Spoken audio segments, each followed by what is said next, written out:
Jahanara is the president of the Pakistan Software Houses Association for IT, PASHA, and she is heading and the founder of Nest.io. She has been spearheading PASHA for the past 16 years and creating linkages between PASHA and local and international partners. She has worked and has massive experience in marketing, communications, and interactive new media in Hong Kong, the Far East, the UAE, and Pakistan. That's where I met Jahanara the first time in Hong Kong. And she sits on the advisory boards of the Central Depository Company, the Punjab IT Board, the Sindh Advisory Body, and several universities, including Habib, IBA Sakkar, IBA, NED University, Bahria, etc. She is the president of Bolobhi, a research-based civil society organization that focuses on open access. Jehan is also on the World Bank Advisory Group on Gender Diversity. When she set up Nest.io, a technology incubator, accelerator, and community innovation space in January 2015, with the support of Google for Entrepreneurs to help provide a platform for aspiring technology business in the buzzing city of Karachi. It's been incredible the way Nest.io has attracted women, young and middle-aged, and my God, girls and so on. But that work has been so inspiring and has incubated more than 200 startup business. And I think they also multiply by the day and or minute, and created a strong community of young people.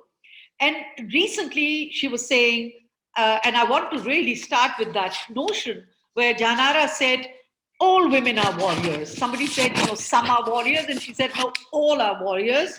And we definitely need many more women leaders on board the way she started. And Jahanara, I wanted to start with a couple of questions because there's so many we can ask you.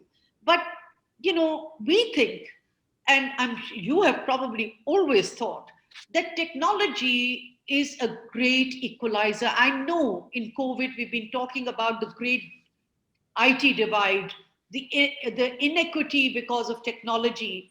But really, I would really like to hear your views on how technology has been the equalizer when it comes to gender equality. And how do you see in your role?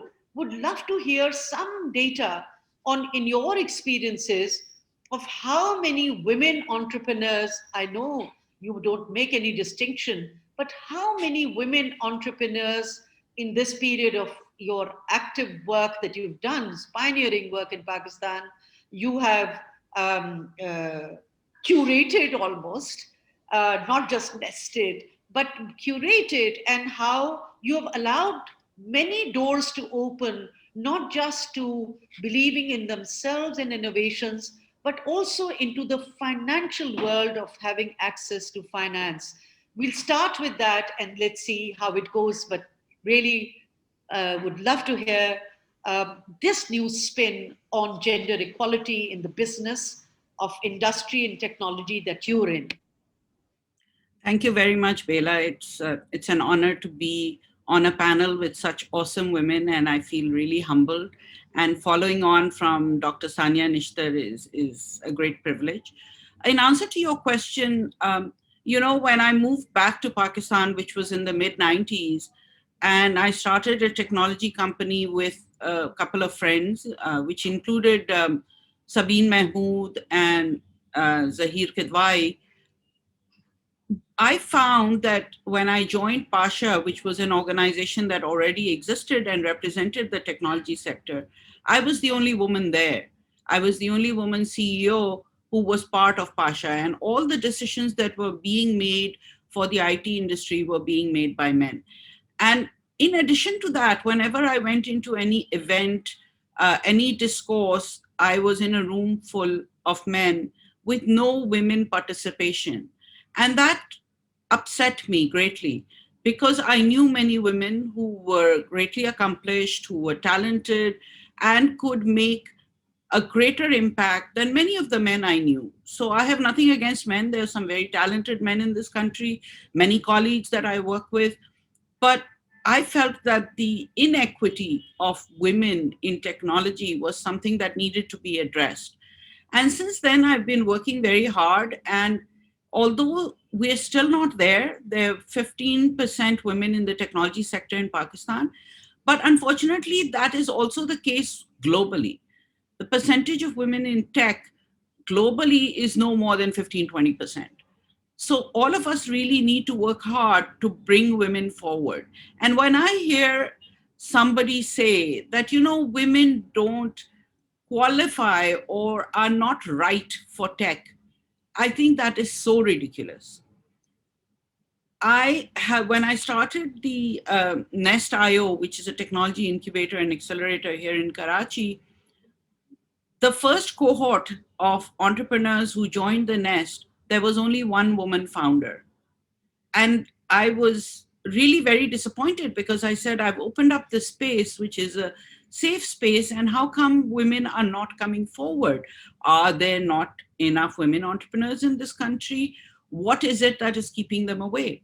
So I went out, I went to universities, I went to colleges, I went to events, and I said, where are the women? Where are the women? There were women who had home-based businesses. There were women who wanted to scale those businesses. So where were they? And I was told by many young women that nobody told us that we could start a business or grow a business. This is something that nobody has ever told us that we could do. So then I said, well, you can. So why don't you come join our next cohort? And then the numbers started to increase, Bela. And by our fourth or fifth cohort, we had 50% women entrepreneurs. So sometimes all it takes is for you to reach out and say, hey, we're here. We're a safe space for women. And initially, women used to come, they were young women and mostly single, and they used to come in with brothers, fathers, just to check out the space to see whether it was, in fact, a safe space for the girls. But after that, the confidence in people increased, and now a lot of women join our programs. Some join full time, some come in for specific events. And I saw that the number of women who came and the kind of work they did. So I find that women only start technology businesses if they feel that they're going to make some kind of impact. So they don't use technology for the sake of using technology. They want to use technology to benefit others as well as themselves, of course. So if they start a business, they want to scale it, they want to, generate revenue. But mostly you will see women who use technology for education. They use technology to connect people to healthcare. They use technology for special needs, to help children, especially who have special needs issues.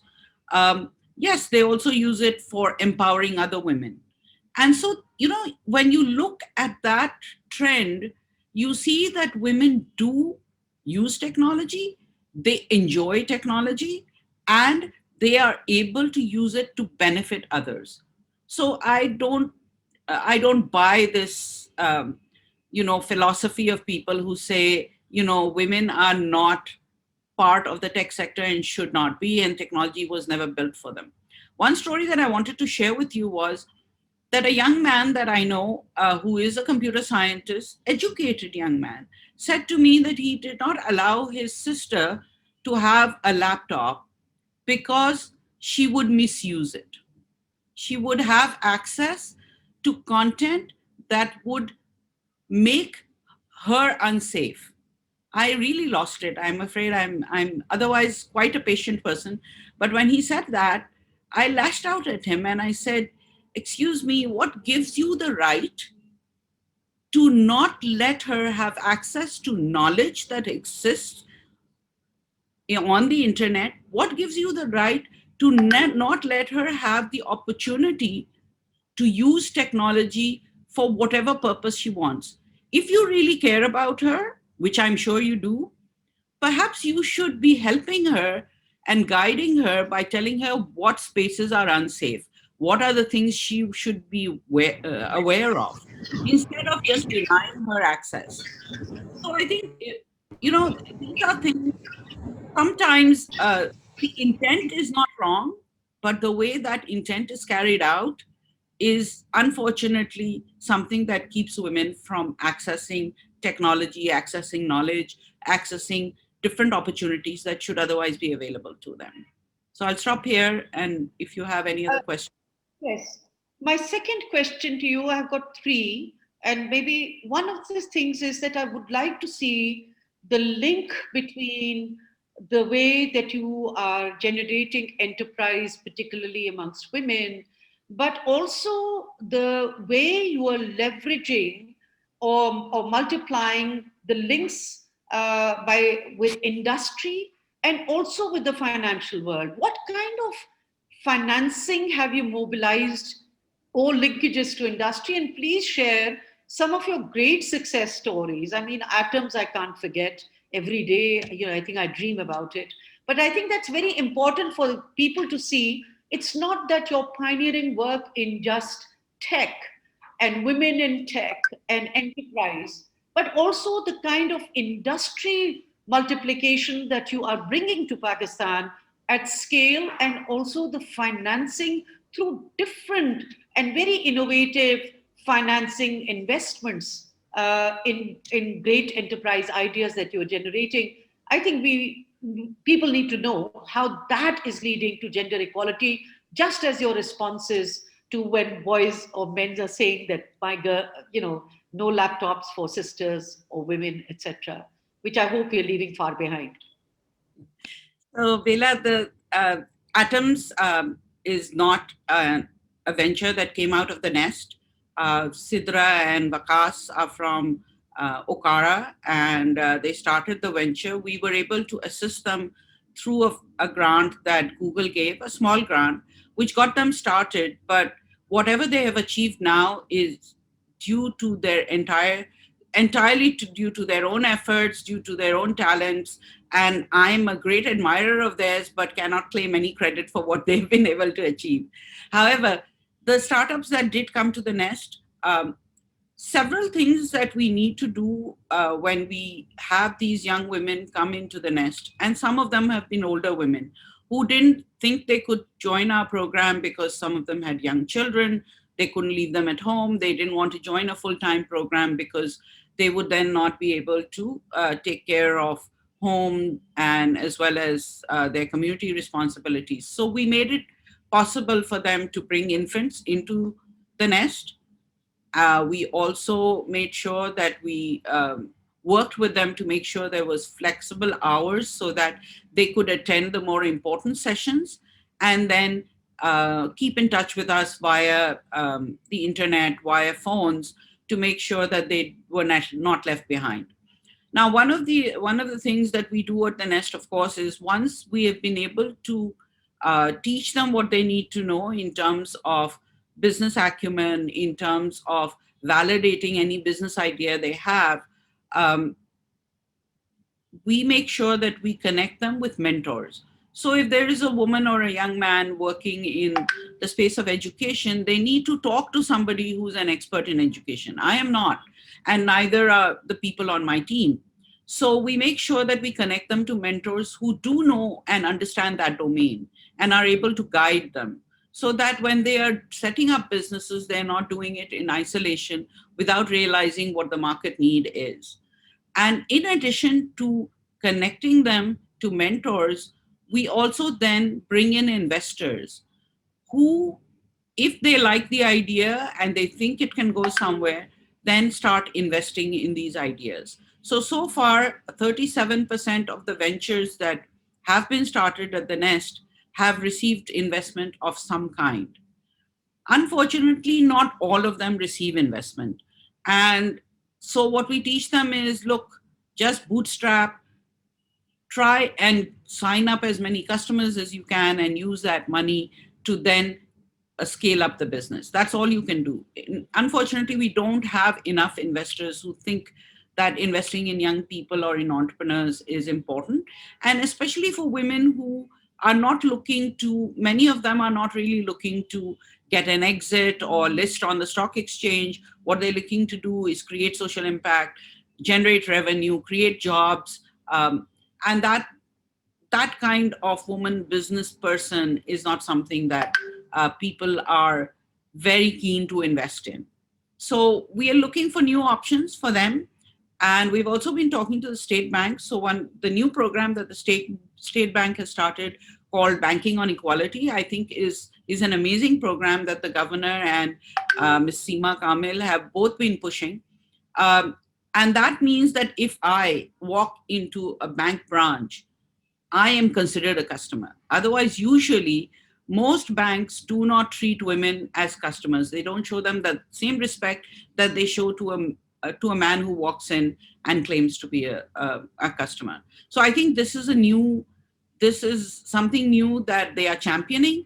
They're making sure there are women champions in the banks, and that will help women entrepreneurs get to the next level. Thank you, Janara. And as you know, Seema Kamil was invited. There was a clash. And as you know, that even banking on equality is something that Dr. Sania Nishta is also working on, maybe together. Again, the issue of scale is wonderful. One short question and one short answer from you. Suppose we were to take your entire package, the formula of finding young champions as entrepreneurs, innovators, and then creating those linkages. Suppose we were to start for grade 9 to 12 in schools and colleges. Do you think you would have appetite, and maybe we can find a few colleges and schools to start off with? Because I think that's what our adolescents are thirsty for. It needs to start much earlier. Would there be any appetite? Would we be able to find a funder who can do this together as a joint venture? Because we're already running a program called Siani Seheliyan, where we see a tremendous appetite. We have got Circle, Sadaf working, etc. And we think, my God, it can be wonderful. Do you think you would have appetite for that, Nest.io? We would certainly want to. We have been working with Beacon House. We've worked with other schools and run programs on entrepreneurship for young people. And it's amazing what these young people, the ideas they come up with, and the kind of project that they want to work on. But yes, funding is something that we will have to look for to support these kind of efforts. With Beacon House, that was not a problem. We ran some programs for free, but some programs Beacon House paid my team to actually run a more comprehensive program. We've done this with a couple of other school systems. I think it is the place to start. We should not wait until they graduate from university before we start seeding the elements of entrepreneurship into young men and women. Thank you so much, Janara. Why do I think I put this wonderful galaxy of people together, the industry people who can think where the next CSR will go. Let's do something together, but let's move on. It's been so exciting so far to look at the different facets of gender equality. And it's this kind of an inclusive approach that we desperately need, a holistic approach, because gender equality just can't come with education. It has to be leveraged through multiple other dimensions. Thank you, Janara. We'll come back to you as the questions pop up.